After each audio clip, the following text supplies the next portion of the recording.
Let me turn now to scaling up and how do small and medium enterprises, entrepreneurs really take the next leap. I mean, it's something which is known that India's economic backbone has really been the SMEs.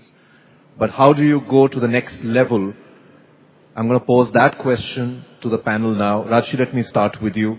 You started, like everybody, from scratch. You've built a business and you're still thinking of continuing to build it. What are the 2 or 3 things that you did, according to you, that helped you come to this stage? I think it's very important for any entrepreneur to have a vision. And a vision, a short-term vision and a long-term vision.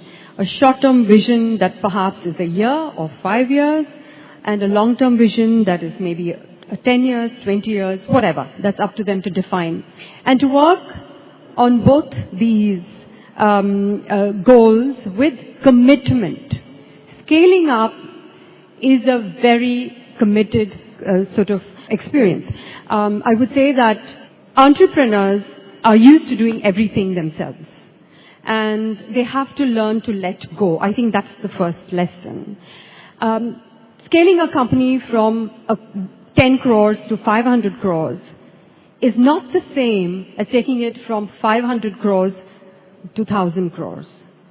The same team that made the first growth possible is usually incapable of taking the next step.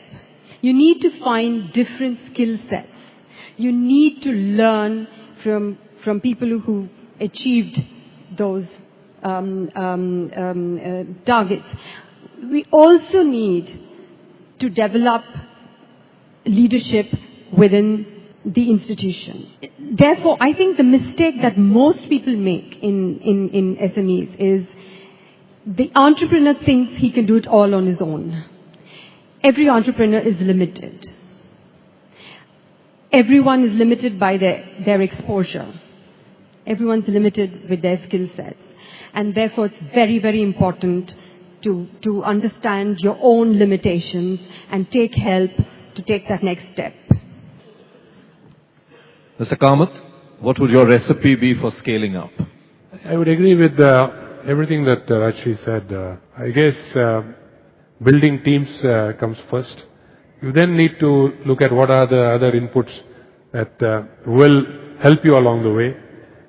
Clearly, getting the financial equation right comes simultaneously.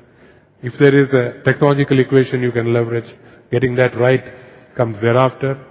A commitment to focus on the task ahead, which is execution, comes thereafter. See, what I've found in my career is that Indian entrepreneurs are able to do most of these things. The one characteristic which I find till recently was not visible was letting go. Letting go was very difficult, and particularly letting go of businesses. However important it was to let go of business, to free up cash. You already taken on another project. Your tendency was, hold on to this, and then let us see, this will find its own solution. Never happens. Or letting go of equity. We'll say that I will do a convertible bond, and you know all the problems that I've arisen. I can tell you that every single entrepreneur who has got stuck on convertible bonds, I've spent at least 1 hour telling him, raise equity today. Don't go the convertible route. But not one of them. Idea was, well, I have a brighter future tomorrow and day after. That's when the conversion will happen, so I will dilute less. As a consequence, you have brought on a whole lot of burden on your shoulders. So, I would think that traditionally Indian business did not get the financial equation right. I think the people equation started falling right about 15-20 years back. The financial equation, I think they tried to get it right, a lot of them in 2003-2004, coming out of the crisis of the 1990s and the late 1990s. But again, they walked into some sort of a trap. I think if small and medium industry understands that this is where the bigger companies went and this is where they have gotten stuck, I think they can tread their path carefully.